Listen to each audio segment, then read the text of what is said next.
Are you ready for a fire? I've got one for you today. I'm going to connect the nationwide crime wave to the absentee father wave. Fearless contributor Delano Squires will join us to talk about his column calling for fearless men to stand up. And fearless sports writer Greg Couch will give us his take on last night's NBA Finals Game 1. All that and more next!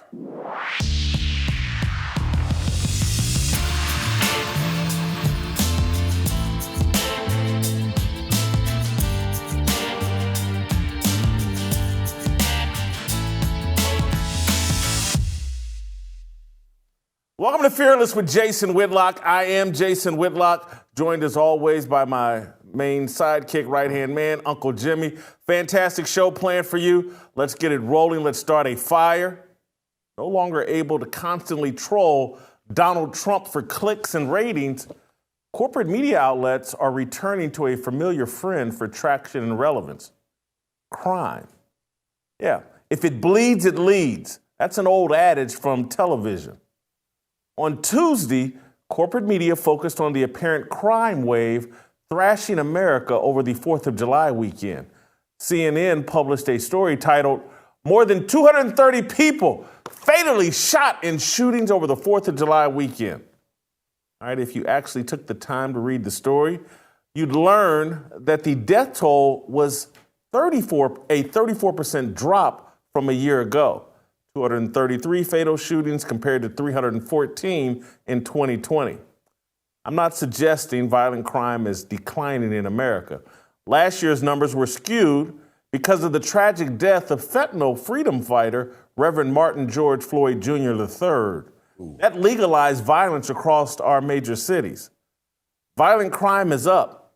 Black Lives Matter, Antifa, and the Defund the Police movement have been successful in making major American cities where poor black communities are, they've made them more dangerous. Mission accomplished, guys. Great job.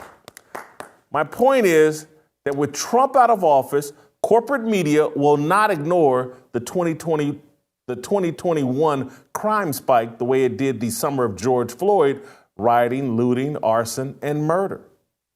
Gun violence, and I put that in quotes, will be the corporate media's go-to narrative of choice. I've never owned a gun. I've never thought about owning a gun until the last few years when BLM and Antifa started burning down cities and promoting a race war. But now, I think about buying a gun pretty much every day. I don't think America has a gun violence problem. America has an absentee father problem. The absence of fathers has more to do with America's crime wave than the presence of guns. The American zip codes with the highest percentage of non-nuclear families have the highest violent crime rates. Corporate media refuse to address this. They ignore the absentee father crime wave the same way they ignored the Reverend George Floyd crime wave. It's enough to make you think the mainstream media are completely uninterested in solutions. They only want ratings and power. Or maybe they just want to confuse and distract. Over the 4th of July weekend, I traveled home to Indianapolis to spend the holiday with family and friends. On Sunday, I attended a backyard barbecue with about 30 people. I started a conversation defending disgraced comedian Bill Cosby. I support Bill because he's the last popular icon who defended the traditional black family, argued that Black Lives Matter, the LGBTQ agenda, and the Democratic Party are attacking traditional families and want to remake the nuclear family. I further argued that black people will not rise out of the chaos and dysfunction until the black man returns to lead black families and black communities. Jimmy, you would have thought I burned a cross in the middle of the dining room. I'm not kidding. People's minds exploded. And the overwhelming majority of the people I was arguing with were black adults in long-term traditional relationships. Say that, please. There was only one white person at the barbecue. My point is, corporate media disinformation has confused us, black people, to the point we don't even know what really ails us. We think it's Trump or gun laws or Proud Boys or the so-called insurrection. It's the absence of fathers or the emasculation of fathers. The black community is controlled by feminine emotion. We have a matriarchal culture. Oprah Winfrey, Stacey Abrams, Kamala Harris, they're the gold standard of blackness. The lesbian founders of Black Lives Matter are the silver medalists.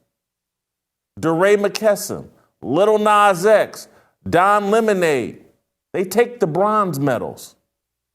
A black heterosexual Christian man, any black man like Martin Luther King Jr., finishes in last place. Well behind George Floyd, Eric Garner, Michael Brown, Rayshard Brooks, or any other black man killed while resisting white police officers. A lack of emotional control causes young black men to settle disputes with guns rather than dialogue or avoidance.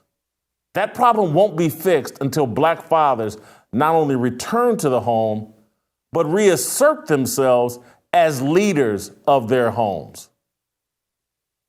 Jimmy, that's my fire for today. Woo! You gonna throw some lighter fluid on this? You gonna try to put a fire extinguisher to it? I don't know, man. It's not a joke, man. I think the thing that sticks out to me, first of all, is that in society, women nowadays, especially our women, they love to tell you, girl, I need me a husband. I need to find me a husband. You know what you never hear them say? I need to find me a man. You want a husband, but she don't want a man. Damn, that's pretty good. I'm just saying, that's my thought, because you're saying what we need, right? What you're saying we need ain't really what they want. Because if you give them what they need, you're going to take them out of their position of power. Women are enjoying running shit nowadays. They don't want no man to come in there and say, hold on. You know what women really don't want to hear a man tell them? Honest to goodness. Right. Shh. Shh. Look, and I know right now people are like, man, these two sexist pigs. And I'm just wanting my conversation back in Indianapolis, I'm talking about, and these are with friends and family that I truly love and have known my entire life. But that's kind of where the conversation started. I'm not going to call her name, but somebody very close to, you've met them, they live out in Los Angeles. I'm very close to them. We've all been to dinner. You only let me meet her once. She's kind of good looking. I'm going to tell you. Stay away from her. Anyway, I started the conversation there, and I pissed her off. I said, hey, look, you and Stacey Abrams, y'all playing a game of checkers and a game of chess. And there's a reason why when there was grounded, based black men in the 1950s and 60s, and I used Martin Luther King and Malcolm X as examples, they were playing a game of chess and were having success. Grounded, based in the church, taking emotions out of it and just playing the game of chess of life and moving pieces forward and getting black people ahead. I said, now we got this emotional game of checkers, of satisfying feelings. And I go, it's just way too much emotional energy. And black boys being raised in homes with no relationship with their fathers, they're mimicking the emotional energy of their mothers. And everybody's playing a game of checkers now, in a game of chess. The thing that gets me is, we acting like this is something brand new. This ain't brand new, Jason. You said in your little, and you said it. We act like all these problems just started with Donald Trump.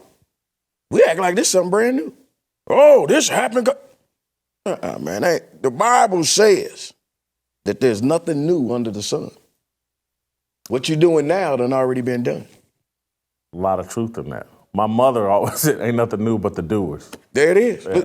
Hey, man, look, and with these people, these, what you want to call them, these wokey-wokes, Yeah. These same people that are always quick to tell you that Africa is the birthplace of man.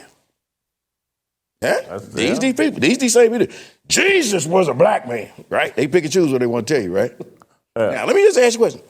If this is true, right, and Africa's the birthplace of man, my Bible says that Adam and Eve was the first man and woman on this earth, right? Yes. So if Africa's the birthplace of man, and the Bible says Adam and Eve was the first man and woman, then wouldn't that mean that we started this thing? Wouldn't that mean that we as black people started this thing? Yes. Okay, so I'm just sitting there saying, man, look, we all know the whole story of Adam and Eve. I mean, if we want to claim it, we know the story.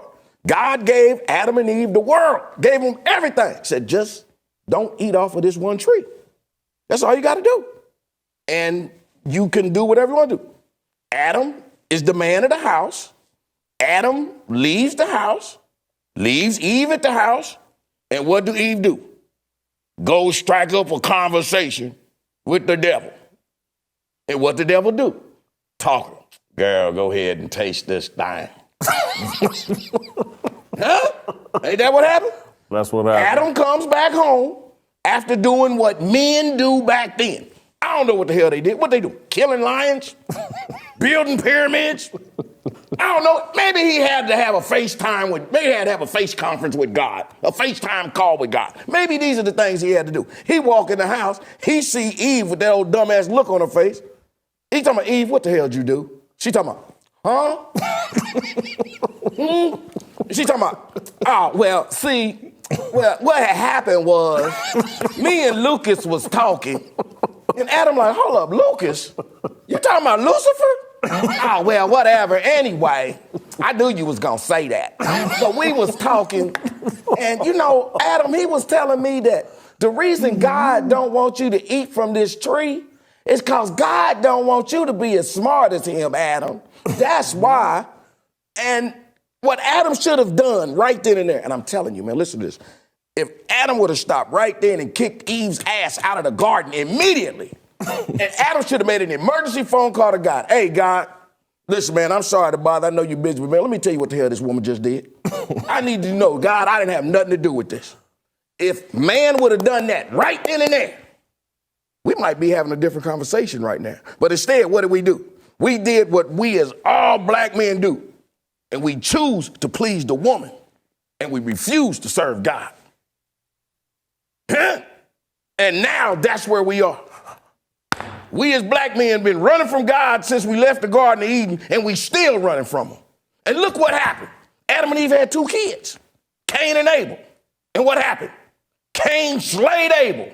You know what that was? That was your first black-on-black crime. What did I tell you in the beginning, nephew? Ain't nothing new under the sun. God said what you doing now done already been done. This is our fault. We messed this up. Jim, that was excellent. You gave me something to think about. Yeah. You gave me something to think about. I need you all right now to go to youtube.com/fearless with Jason Whitlock. Subscribe, hit that notification button. Support this show and support a level of truth and honesty and conversation that you've been dying for. All right, we're going to bring in Delano Squires. Delano has written a wonderful article, a debut article for theblaze.com and for Fearless. We're going to get into his article about the need for fearless men. All that and more. Next!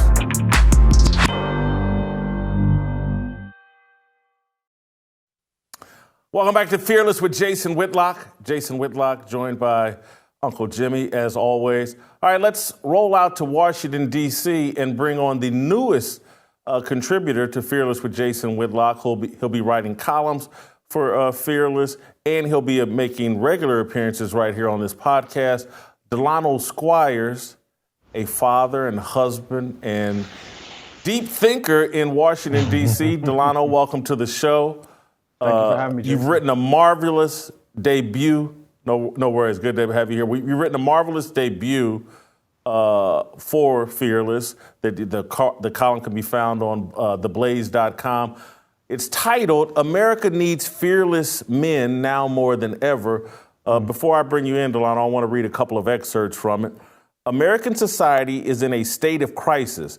Violent crime is on the rise. Drug overdoses and suicides continue to be silent killers. The population seems more divided than ever, and millions of citizens are racked with fear and anxiety. Each of those outcomes is driven by multiple factors, but one that is undeniably tied to all of them is the failure of men to protect, provide, and lead. It's not just low testosterone or men in dresses that are the issue. The problems most prominently on display are a loss of virtue, honor, dignity, courage, and responsibility. To quote C.S. Lewis, we are producing men without chest. When men are weak, women and children suffer. I want to read one more excerpt from later in the column. The United States is at the midpoint of a massive social experiment. Since the 1970s, radical feminists have used law, policy, and culture to convince our society that girl power means mimicking the sexual behavior and social norms of men. Fantastic column. Why did you write it, and why aren't we having this discussion more often? Why isn't this the pervasive conversation in corporate media? So again, Jason, thank you for having me on. I wrote the column because it's true, first of all, and I think the failure to pay attention to some of the issues socially and culturally that are going on, and how some of those issues tie back to men, and honestly, our failure, as I said, to lead and protect our families is something that I feel very passionately about. My highest calling, my greatest vocation is as a father and a husband, and that's my family right there, and I'm honored to serve and to lead and protect them, and it's a God-given responsibility. And I think when, as I said, when men are weak or absent, even if they're physically present, if they are emotionally absent, everybody tends to feel the impact. So I thought it was important to bring light to that issue, and particularly in the African American community, the issue of family is one that is almost never spoken about publicly. Our leaders, for some reason, believe that the opinions, the values, the beliefs, the behavior of white people in faraway counties and states is more important to the ultimate, prospects of black families than the beliefs, behaviors, and actions of black people. So that's why they will focus all their attention on what they call white supremacy, which in fact, some of them believe the nuclear family itself is a function of white supremacy.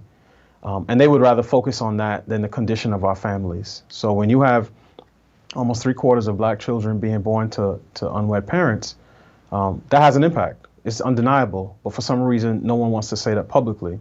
And to be clear, this is not an issue confined to black Americans, because the rates are going up for people of all backgrounds. It's about 28% of whites and 52% of Hispanic children are also born to unwed mothers. So to me, it's one of the, if not the most important social issue facing us in America today, but it's one that no one wants to take up publicly.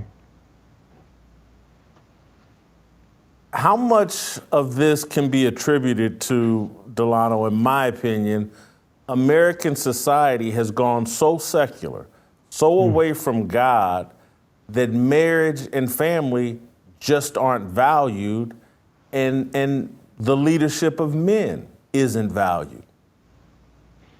I think, I want to say 100% of it is due to that. See, so as I wrote further in the column, I tend to form my opinions, I'm a Christian, I'm open with that, respect other people's beliefs, but my worldview is a biblical one. So when I look for, the expectations of men or myself as a father and a husband, I look to the Bible, and even the the saying that there are such things as men and women and that there are only two sexes is a controversial statement nowadays. But it wasn't a controversial statement to anyone prior to 5 years ago. So when I think about God creating, men and women in his own image and likeness, and the first family forming, in Genesis, where it says a man should leave his father and his mother and cleave to his wife, I think our departure from that standard has caused many, many issues.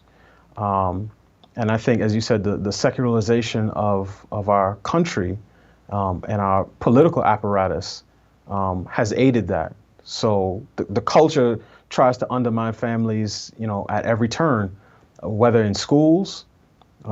People talk about, critical race theory, but that's not the only thing that schools are doing. Schools are trying to indoctrinate our children in all types of ways. In fact, when my wife and I were searching for a school for our daughter, I was doing some research and I found some of the schools were using, a curriculum that was brought to them through Black Lives Matter at school. And one of the lessons that they had for students as young as 3 years old was on transgenderism. And they would have students watch a video about a person named Jazz Jennings, who has a show on cable. And after the students watched that, they would be able to define the words transgender and non-binary. And I'm not sure why anyone thinks that's something that 3-year-olds need to be learning. But all of those things undermine the family, because if the society says that the best way to be a man is to act like a woman, and the best way to be a woman is to act like a man, then we're going to be in for some serious, serious trouble. Forget about our next generations, because we won't even be able to produce them. So I've been seeing that conversation, critical race theory, what's being taught in schools. It's raging all across America. Mm-hmm. I've seen a lot of parents, and recently I've been seeing Black parents right in there pushing the fight as well. But it doesn't seem to be, again, me and Uncle Jimmy were talking before you came on about, I went home to Indianapolis for 4th of July barbecue, engaged with family and friends. There's probably 30 of us at the barbecue. There was only one white person at the barbecue. It was all family, friends, people I grew up with. And smart people, college educated, many of them, I'd say the majority of them, I think, involved in long-term traditional relationships. But when I brought up any of these topics, they seemed to be completely unaware that this was even an issue and even being discussed. All they could, literally, they kept driving the conversation back to the insurrection, the alleged insurrection, Trump, the Proud Boys. And I'm like, man, the media has so confused us about what's really going on with us. And I'm talking to educated people. Yeah, I wish you could say you were alone in that experience, but I tend to see the same thing, both in my personal life and just sometimes, perusing, social media. And it comes from, honestly, it comes from the top, from the cultural tastemakers, policymakers. Every time I hear the president speak and he talks about threats to the homeland, alleged threats, it's always about white supremacy. And in many respects, the people who have the most influence in our culture would have the Black folk who live in New Orleans and Baltimore and Detroit and Cleveland and St. Louis and New York think that in 2021, the Klan is a bigger threat to our lives than the Crips. So that's why anything that they can tie to white supremacy, they jump on it. And they say, see, look at this white person being rude to a Black guy in Central Park, threatening to call the police, while they ignore instances of toddlers and 7-year-olds being, shot on their stoop or in a McDonald's parking lot. So, and again, this is the case across corporate media and particularly across the media that's supposedly focused on Black issues. So sometimes I will go on their social media feeds and I'll see what stories are trending. and they'll have a story about an alleged hate crime somewhere. And I can't find a single one about any story in which the perpetrator is not either a police officer or a white person. And I think that messaging over time, that continuous messaging, has caused not just the larger society, but particularly in the Black community, to misassess the threats that are coming to us, and it's caused our elected officials to do things that they wouldn't normally do. Let me ask you and Uncle Jimmy a serious question. Do you think there's any way that, the elected leaders in, pick a city, New York, Baltimore, Chicago, would respond to an increase in homicide and shooting, right? If in the same way that they do today, if the perpetrators were white? Do you think if the Klan was the one shooting up, East Harlem or West Baltimore, that the response from the mayor would say, well, we just need more jobs and recreation centers and more activities for those perpetrators, and then they wouldn't engage in this violent behavior? Of course not. So at the end of the day, what's clear is that our elites, and again, both in culture and in media and in politics, are more concerned with the perpetrators of crime, the color of those perpetrators, than they are the victims of crime. I'm going to give you an example of something we talked about over the 4th of July weekend, because literally 3 blocks from my mother's condominium, gated condominium community, but literally 3 blocks from her at the Speedway gas station, a 49-year-old Black man attempted to steal 4 Red Bulls. He walks out of the Speedway gas station with the 4 Red Bulls, and an employee of the Speedway, another 49-year-old man, followed him out and shot him in the head. Wow. And we were talking at this barbecue about, like, wow, if this guy that followed him out had been white, this would be national news. Everybody in the country would be talking about this. Mm-hmm. But because it was another 49-year-old Black man, it's a nice little local secret in Indianapolis. I'm going to add another layer to it that blew my mind away, Delano. It's like, the guy that followed him out is a pastor at a church. It was, in the name of Jesus. I'm just like, wow, this is an amazing story. And I didn't know anything about it. I didn't know anything about it till I got home, and we were talking about it, and I was like, we know what very well that if this was a white guy, everybody in the country would be talking about it. I want to go back to your column. You made an analogy towards the top of your column about the need for fearless men, and you gave an analogy about a mob coming to someone's door. Explain that analogy, because Sure. I want to tell you what it made me think of. But explain that analogy, or walk us through that. So when I was writing, the picture in my head that I have of that particular passage, right? So I talked about a mob coming to the door of a local family, banging on the door, expecting to see the man of the house respond. But when the door opens, it's a teenage girl holding a rifle, right? I actually thought about one of the scenes in Malcolm X where the Klan came to the Malcolm X's, his family home, and his dad answered and shot his gun off and ran him away. So that was actually what I was thinking about as I was writing it. But really what I'm trying to say there is that when men are absent or asleep or just, have abandoned their post, that everyone else in the house feels vulnerable. And I tied that in the column, again, particularly in the African American community. We used to have leaders. So I referenced C. Dolores Tucker and Reverend Calvin Butts, who would stand up to any threats, right? Whether they be foreign or domestic, so to speak. And we actually had a point in the early to mid 90s where some of the excesses of hip hop culture, right? The violence, the degradation of women could have been addressed. But for whatever reason, the culture, so to speak, and the consumers chose to side with the artists rather than the elders. And I think we have seen the impact of that lack of protection in our community for a long time.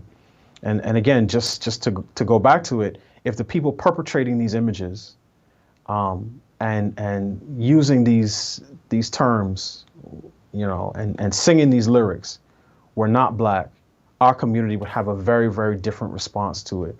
So for whatever reason, we think that race hatred is more important than self-hatred, and that's something that at a certain point we're going to have to address honestly, whether privately or publicly. But the problems are not going away, and I can tell you one last thing on that particular analogy.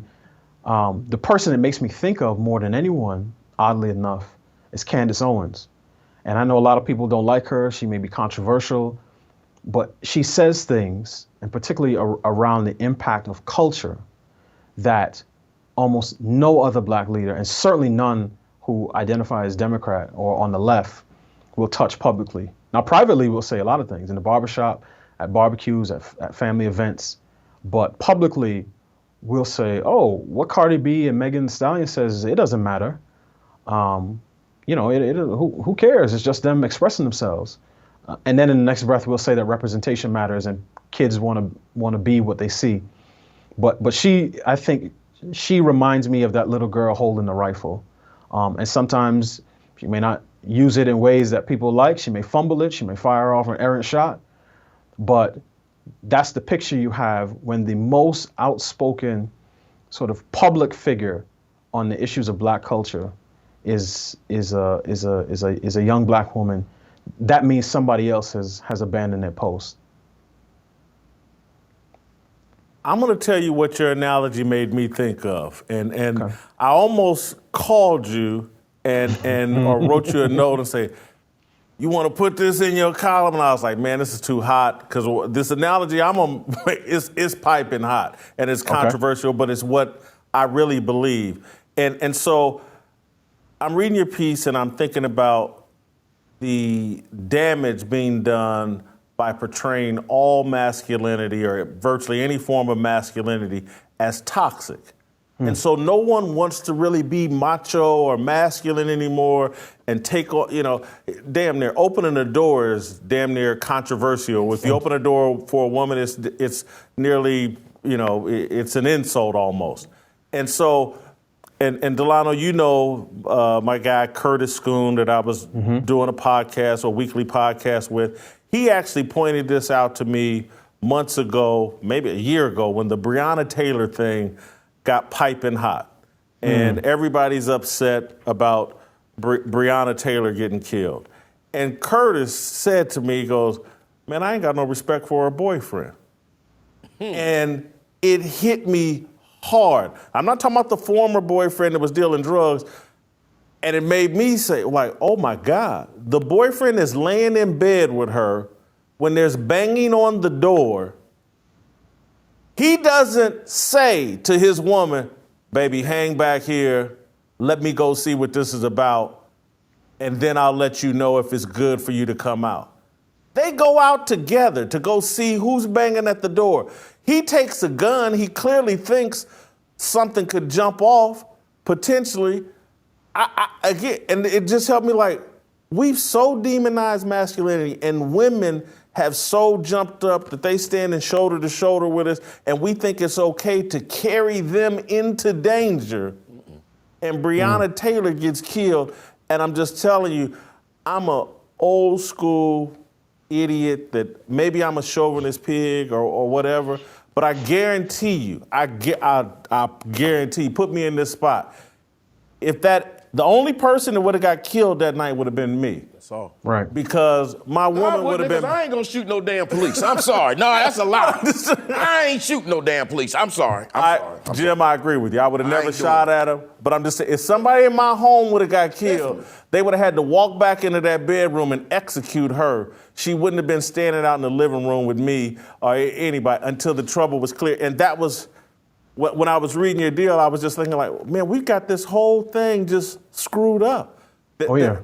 Men refuse to be masculine and carry themselves with honor. And it's like, if the Titanic happened today, it would be filled with men, and women would be back on the boat drowning.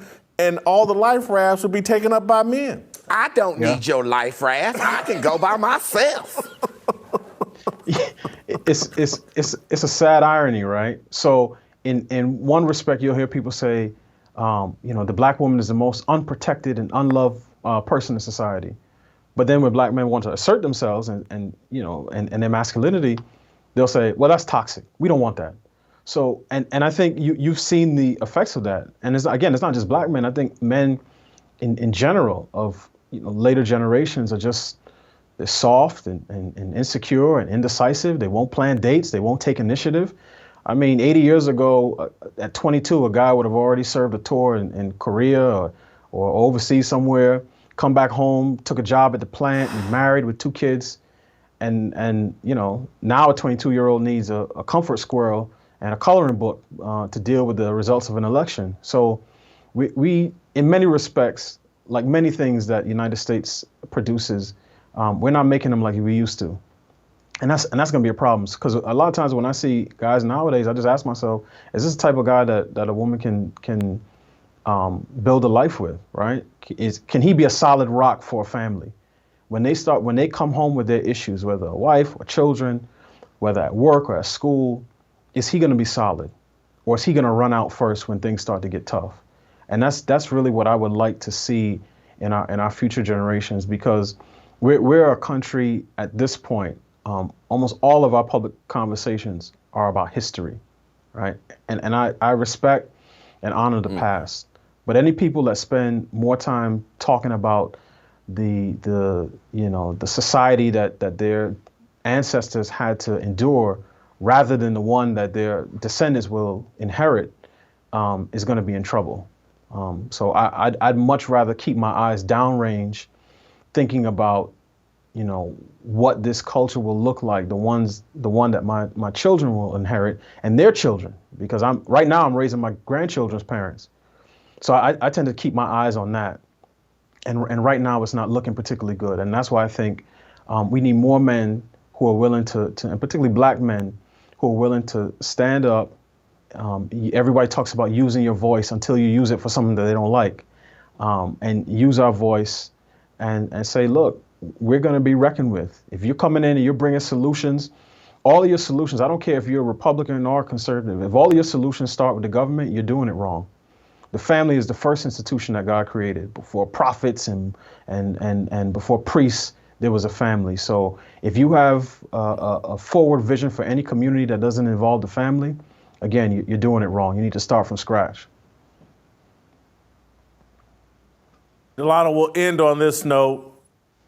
You say we're at the midpoint of this social experiment. Right. Give us your prediction. How does this end? That is a great question and a timely question. And for me, I can't help but think about, Come the on, words man, of my answer the question, man. I got you, Uncle Jimmy. I can't help but think about the words of my pastor this past Sunday. We were going through, one of the Old Testament books of prophecy, and things were really looking bad. But again, if your hope is in something bigger than yourself, and particularly if your hope is in Christ, I'm confident that we may lose a few battles, but ultimately we will win this war. Delano, thank you so much. Great job. We'll see you again on Friday. All right, I need you guys that are watching, listening right now to subscribe. Hit that youtube.com/fearless with Jason Whitlock. Hit that subscribe and notification button. Don't go anywhere. We got a lot more good stuff coming up. Greg Couch, another Fearless contributor, he's going to give us his take on Game 1 of the NBA Finals. We'll switch gears, talk some sports, back away from the super serious conversation, and get into one of my favorite lanes, or used to be one of my favorite lanes, the sports lane. All that and more.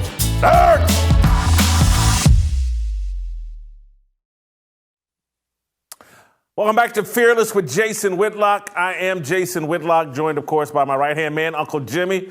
All right, we're going to roll out to Chicago and talked to one of Chicago's best sports columnists, sports writers, longtime friend of mine, now a contributor for Fearless and the Blaze, Greg Couch. Greg wrote a column, his debut column for Fearless and the Blaze, about last night's NBA Finals. Game 1, Chris Paul and the Phoenix Suns beat the Milwaukee Bucks in Game 1. Chris Paul scores 32 points. But, of course, the NBA has been immersed, or NBA coverage, gossip, social media, Twitter, has been immersed in what Greg cleverly called in his column Real Housewives of ESPN, the Maria Taylor-Rachel Nichols feud. And Greg kind of made a good point in his column of, is that feud, is Real Housewives of ESPN, is that overshadowing the greatness of Chris Paul and what he's accomplishing here at the end of his career? Greg, further elaborate on the column and why you wrote it and why that was your take after Game 1. Well, it just reminded me a little bit of a million years ago when Tonya Harding and Nancy Kerrigan were fighting in the figure skating and overwhelmed the entire Olympics, and people were concentrating on whether one skater was passing within 10 feet of another one in warm-ups. This Taylor and Nichols feud just is overwhelming the NBA Finals. And I'm watching that game last night and thinking about Taylor and Nichols, and it's sort of only hitting me. You know, Chris Paul has had this amazing career. He's 36 years old. He's on his 5th team, and he was part of that trade where he was supposed to play for the Lakers, and it got nixed by the commissioner. And this guy could really have been one of the all-time great point guards. Instead, he's just a guy out there he's a great player, but he's known as just a guy out there who has a huge hole in his resume. So it's kind of heartwarming to see the guy have a shot at actually getting there. But meanwhile, it's hard to not look at the traffic accident on the expressway between all the ESPN celebrities that they have over there who are fighting it out, backstabbing, and there's no one is a victim over there. All those people are fighting it out in a dirty kind of way, including Nichols, although a little less her than Taylor. So it's hard not to look at that, but it's unfair and makes me feel like Paul really deserves his moment. All right, so we'll unpack these things one at a time. And let's start with Chris Paul and what he's doing. And particularly for this audience, let's walk them through a little bit of what happened to Chris Paul a decade ago. He's supposed to get traded to the Los Angeles Lakers and be paired with Kobe Bryant, one of the greatest basketball players of all time. Educate this audience a little bit on what happened to Chris Paul a decade ago and what's happened to Chris Paul over the past decade. Okay, well, a decade ago, he is part of a trade it's all worked out with the general manager. He's going to go to the Lakers, and like you said, he's going to play with Kobe. And the commissioner, David Stern, at the time steps in and nixes the thing. And he never really explained it all that well. Years later, he came around and said, well, the trade was a bad one and not too fair. But what seems to have happened was that a bunch of team owners kind of gathered up and ganged up on Stern and said, hey, the Lakers are just going to be too good here. They're not only are they getting a great player, but also they're going to get extra space under the cap because of the way the deal was worked out. And the fear was that they might even be able to land Dwight Howard, which at the time was seen to be as a major coup. And they might just have the first super team and just be this dominant force for 10 years. And instead, he stops the commissioner stops the trade, and next thing you know, Paul is playing for the Clippers because the trade was agreed to, sending him over there. But the point is, had he played all those years with Kobe, just think of how many championships he'd have right now, and a lot of it is obviously his talent is great, but a lot of it's also about being in the right place at the right time. And sort of through no fault of his own, he didn't get to be in the right place at the right time when he really should have been. And so here's Chris Paul at 36, 37 years old, has never won a championship. Some people don't regard him as one of the 5 greatest point guards, even the 10 greatest point guards of all time, because he doesn't have a championship. And some people have him beneath John Stockton, who also doesn't have a championship, the former Utah Jazz great. And I've always contended that Chris Paul is the Isaiah Thomas of this generation. Isaiah Thomas was an undersized point guard, played at Indiana University for Bob Knight, goes to the NBA, and in the Michael Jordan, Larry Bird, Magic Johnson heyday, Isaiah builds a championship team, a two-time championship team in Detroit. Isaiah, one of the greatest leaders. Isaiah led the Players Union. Chris Paul leads the NBA Players Union now. Chris Paul is a great leader, the kind of guy that gets under the kind of these pampered NBA players' skin now. So a bit of his, from not being able to pair with Kobe and win championships, his reputation has been smeared as like, oh, he's a good player, but he doesn't get along with anybody. And now he's on his fifth different team. And you made the point, he's kind of like our first journeyman superstar. I mean, who superstars, generally speaking, don't travel to 5 different teams unless there's like Dwight Howard, some sort of headache, some sort of head case that someone can't handle. But again, I think you're right. If he had played with Kobe and won championships, I think he would be right there with Isaiah Thomas, with whoever else is considered the second or third best point guard after Magic Johnson. I don't know can they put Steph Curry in that classification as a point guard? As much as he shoots, he plays with Klay Thompson.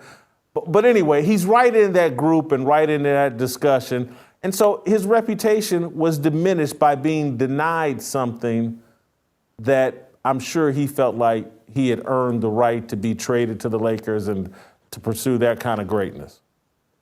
Yeah, and I've actually spent a lot of time last night trying to find old clips of what Chris Paul might have said about that trade and whether he felt he got ripped off or anything. And I feel like he sort of held his tongue pretty well. I don't know if there's something out there where he complained or pitched a fit like we're seeing with Taylor and the ESPN celebrities over there. But he just thank Rachel Nichols, and I even know her. That's a bad thing for me to forget her name.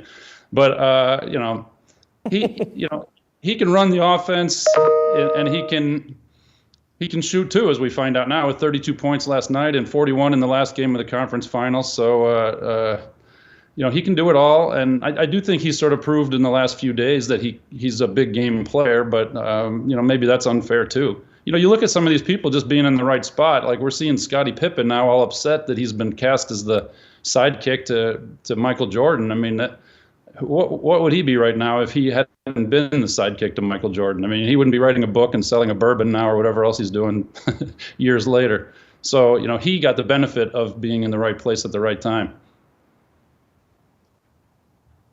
Greg, one of the great points I thought you made, and it's a good segue into talking about the other half of this story is, look, Chris Paul, when this happened to him a decade ago, he knows how talented he is. He's confident in his talent, and he has a will to succeed.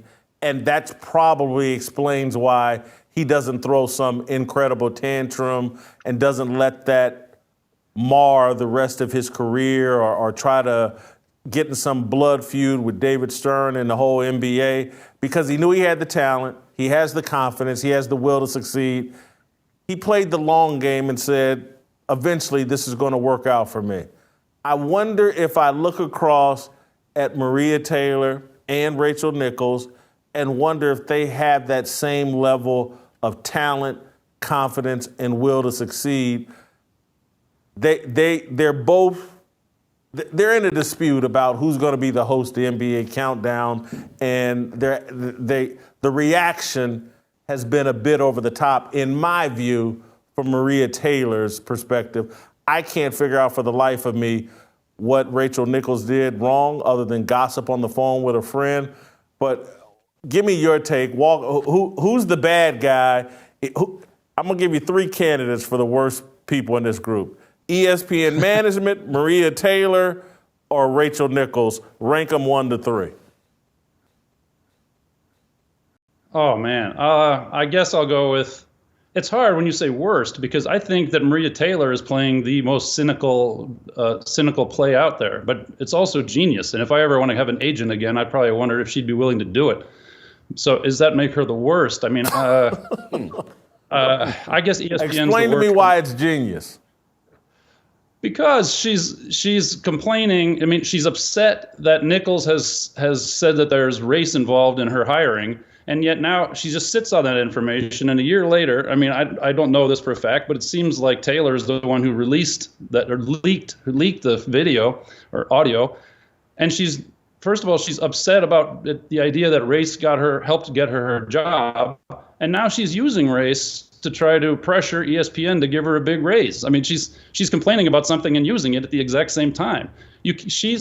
When you're looking at this, the way the media work, and they all sort of champion every little cause. Right now, they champion women in sports media, and so Maria Taylor and Rachel Nichols, they're like, the media don't know what to do right now. They have to throw one over and cheer on the other one. And I think that the game that Maria Taylor's playing is, she's daring ESPN. They don't want to give her the $8 million that Stephen A. Smith gets. That's what she wants. Apparently, they've offered her $5 million, and she's daring them. Okay, I'm a victim here. I'm a victim of a racial issue. Now, go ahead and not pay me my money and throw me out the door. I dare you to try that. So I think she's using race to get the money, at the same time complaining about the idea that she used race to get the money. I mean, it's genius that you can get away with complaining about exactly what you want. All right. So I think that makes her number one on the worst list. Who's number two? Well, I mean, it's weird that ESPN management is so weak that they've known that Rachel Nichols did this for a year, and they didn't really do anything to her. I mean, if they actually cared what Rachel Nichols said, they would have done something to her at the time, rather than just letting Maria say, well, I don't want to be on the air at the same time with Rachel Nichols, so they have to record Rachel Nichols instead of putting them on there, so they have to interact. ESPN didn't really do anything here until they were sort of forced to do it. I mean, did they have some sort of ethical or moral stance? I mean, I'm with you. I don't think Rachel Nichols really did anything that terrible. She did a few things that are sneaky in its own way, but what is ESPN's stance? We're okay with you undermining someone as long as nobody else knows about it? I mean, what are they actually standing for? And now they're going to have to pay for their weakness. It's just weak management. They needed to step in and say whatever their actual feelings were in the first place to one or the other or both of them. Listen. As for Rachel Nichols, I mean, Go ahead. Go ahead. No, you go ahead. I'm sorry. Oh, well, Rachel Nichols, I mean, she was having a private conversation, and if I lost out on a job that I had, I'd probably be whining to a friend of mine also. So it's hard to get on her too badly. But she was going to someone who has access to LeBron. She was getting advice from him. She was seeking advice from him on how to get through this. And, I mean, maybe she was after keeping Maria Taylor from getting that sort of access to LeBron or something. I don't know what she was after, but it wasn't all 100% just innocent, niceness. I mean, she was after. I don't really mind that she said that Maria Taylor race was involved in her helping her get a job, because I think that's probably obvious. But she was after trying to fix the problem. She was seeking help. She was asking for advice, and but I do know that if she's in a hotel room and ESPN has set up cameras and microphones there, and somehow they recorded her when she's in her private moment, she should be suing somebody. Thank you. Thank you. She should be suing somebody because they took her show off the air yesterday. They denied her. She was the sideline reporter for the NBA Finals. They withdrew that from her. She's getting a lot of punishment for being number 3 on this list, and she wouldn't even make my list of. And look, there's other crimes that I'm sure, because look, she's an ambitious person. I'm gonna take woman out of it. She's just an ambitious person. Ambitious people do sneaky things.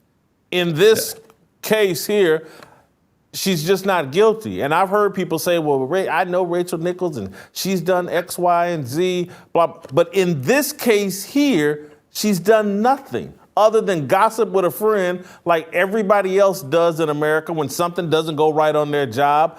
If me, you, Uncle Jimmy, anybody else was private conversations were leaked, we'd all probably look pretty foolish and insensitive.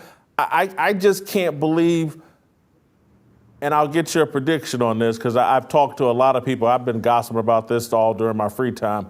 Do you think Maria Taylor gets the money? Does ESPN eventually give Maria Taylor the money? Does her ploy work?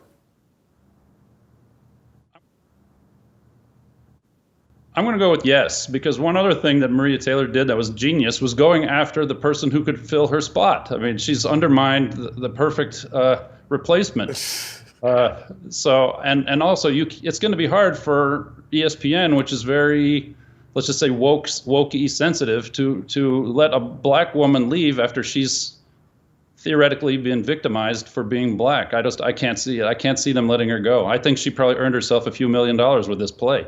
So yeah, it's a bad thing, but it's genius. I'd like to have her fighting on my side. All right, Greg, we're gonna let you go. We'll see you tomorrow. I think you got something cooking on a tennis player, Naomi Osaka. Did I get that right?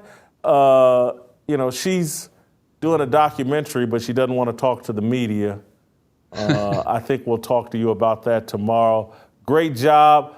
Uncle Jimmy, before we go, and Greg, you're done. Before we go, do you think Maria Taylor is going to get this money? Remember what I tell you yesterday? It's WWESPN. It's already predetermined. Man, they already know Maria going to keep that title, man. That's already predetermined. This ain't even real, man. He told you that. She keeps the title. She keeps her belts. Yes! She's the new champion. And they give her Hulk Hogan money, or who Ric Flair? Who's the top? The top, you know who the top female wrestler is? Charlotte Flair, Ric Flair's daughter. Is that right? Yes. And that's who Maria Taylor is? That's who Maria Taylor is. All right. There you go. All right, don't go anywhere. Go to youtube.com, though, while you're watching this, and /Fearless with Jason Whitlock. Hit that subscribe button, hit that notifications button. Join the Fearless Party and support this type of earth-shattering, breathtaking truthfulness that you can't get anyplace else. All right, when we come back, we're going to get to the approval rating. We're going to play Guess Who Uncle Jimmy is Bringing to Dinner. He's got another impersonation. I can't wait. All that and more. Next!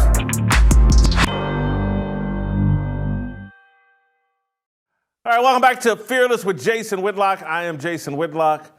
Glad you're here. All right, it's time to play a little game we call Guess Who's Coming to Dinner. Uncle Jimmy does an impersonation, and I try to guess who it is, who you're bringing on to the show. You ready?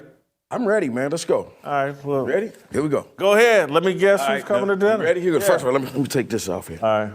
Okay, right? Now, yeah. Get my hair up like. Doing your Jalen Rose again, or what? No, wait, hold on. Let me take my glasses off. Okay. Who? Okay. I don't. Okay. Well, okay. Hold on. Let me go back. Yeah. Chicago had 100 shootings. Had 100 shootings in Chicago. It's terrible. Did you see it? Trump people came out and was shooting everybody. In Chicago, remember what happened? What? Look, man, Chicago don't care about what's going on with these black people out here, man. They don't care. Who are you, Jesse? You Louis Farrakhan? No, man, look, who's the mayor? Who's the mayor of Chicago?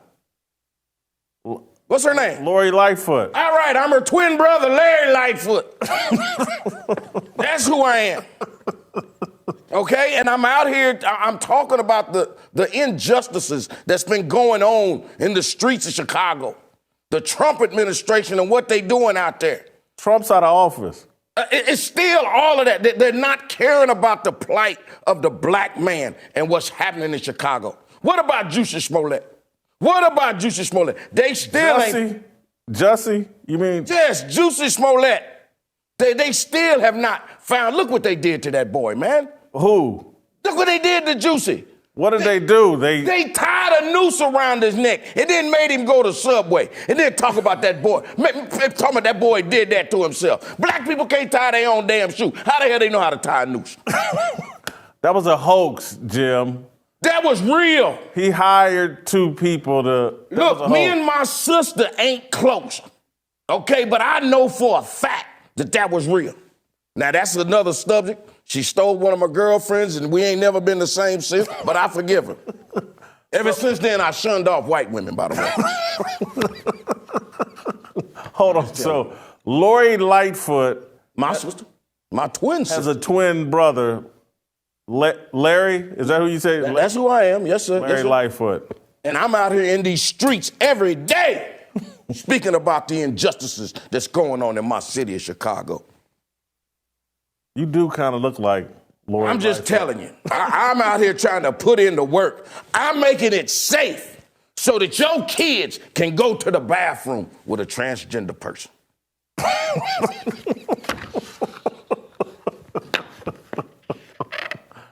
All right, Jim, I think it's time to move on and to get to our approval rating. This is how we end every show. We start with the topic of the day. Yes, sir. And if I remember right, Bill Cosby. Oh, boy. All right, so let's get to the approval rating. Here we go. All right, Jim.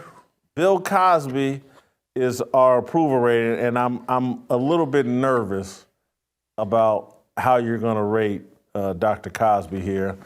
I started out the show talking about a little bit about why I still have respect for Bill Cosby, but not. I hope you don't go overboard with too much respect. Man, I have nothing but love and respect for Bill. Nothing but love and respect. Honestly, so I have nothing but love and respect for him. I ain't got nothing, there's nothing else. Jim, what? There were some serious allegations. He went to jail. Okay, I'm going to tell you in the words of O.J. Simpson. Allegedly. Okay, come on, man.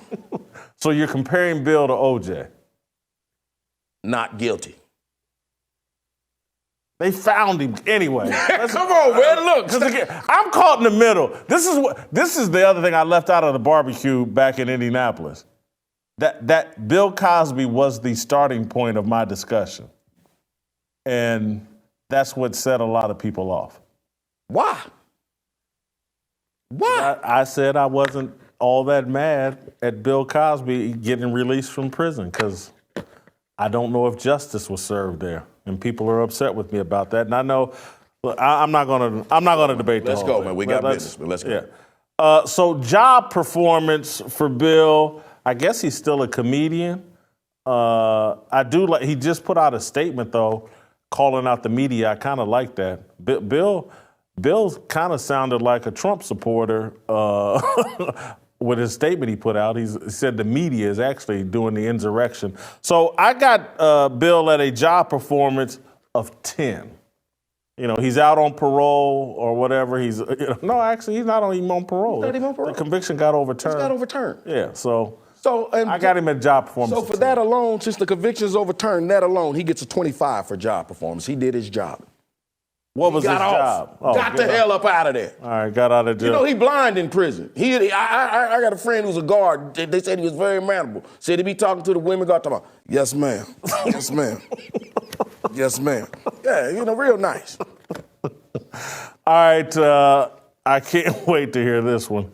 Character. How would you assess Bill Cosby's character given 50, 60 women have made allegations? Before I give you mine, how would you? Oh, yeah. Before I give mine. You're right. I'm going to put him at a 5 in terms of character just because of the allegations, just because I just don't want my email blowing up or my Twitter feed blowing up. I want them to be mad at you, not me. First of all, you give him a 5, I give him a 5 also, except I give him a 25, okay? Because he's played his character to the hilt, and he has not changed. And for those of you watching this at home, the score can actually be 0 to 25. Jim has given him a perfect score. Because you told me I can't give him a 26. We add these up at the end to get your overall. But anyway, authenticity. Jim, I will give him a perfect score here in terms of authenticity. Bill Cosby, do you know they offered him a plea deal at the beginning of all these allegations? I think a misdemeanor plea deal they offered him. I don't think he would have had to serve any jail time. And Bill was like, no, we're going to court because I didn't do this. People don't talk about that. Bill has kept it real from day one. He did 2-3 years in the joint. He could have walked with a plea bargain for misdemeanor. Instead, he kept it 100, kept it real. So I think Bill is very authentic. I'm going to give him a 25. I did not know that. If it's okay with you, I'm going to change my grade. I don't know if Bill it's could okay. have not gone to prison, Yes. but he chose to go to prison? He chose to fight the case. Oh, that's dumb as hell. I give him a 5. I give him a 5 for authenticity. Ain't no way in hell. Nope. I could have not. And I'm 80-some-odd years old. It's time for me to be making plans to meet Jesus. I'm not going to jail. Bill was not going to cop a plea. Bill, you should have copped a plea. No, he shouldn't have copped a plea. Oh, okay. Well, see, that's why he got a 5 and you gave him a 25. See, I be sitting at home with my pride. He was not taking them charges because he feels like he's innocent, and I respect that. I respect that too, but I would be respecting it from my home and my computer when I told you how much I like it. I didn't know he had a chance. I thought they railroaded him. Hell, come on, man. It factor. I've got Bill at a 20. He's still charismatic and a lightning rod. People still are going to respond to what he has to say. Like he put out a statement and people responded to it. When he put out a statement basically saying the American media, that's who's doing the insurrection. So I give him a 20 for it factor. I give him credit for the man went to jail, came back out of jail, you beat him down. He's still talking. You ain't shut him up. I give him a 25 for the it factor because he's still it to me. All right, so a lot of people are going to be upset. Neither one of us have Bill at a dumpster fire. Jimmy, you got him actually at a smoke show. It's a smoke show. Please tell the people what a smoke show is. What? I can't, Jim, when we started talking about this, Jim act like he didn't know what a smoke show is. Anyway, I got Bill at a 60 total, candlelit, just above a dumpster fire. But Jim, a smoke show is what people say a good-looking man or woman is. Oh, that's a smoke show.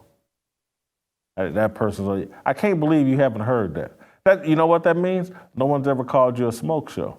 No, they called me a shit show before. That is true. That is true. I can attest to that. I've been called a smoke show. Anyway, that's it. That that's all. was a lie. Yeah, probably. That's it, and that's all for us today. We'll see you tomorrow.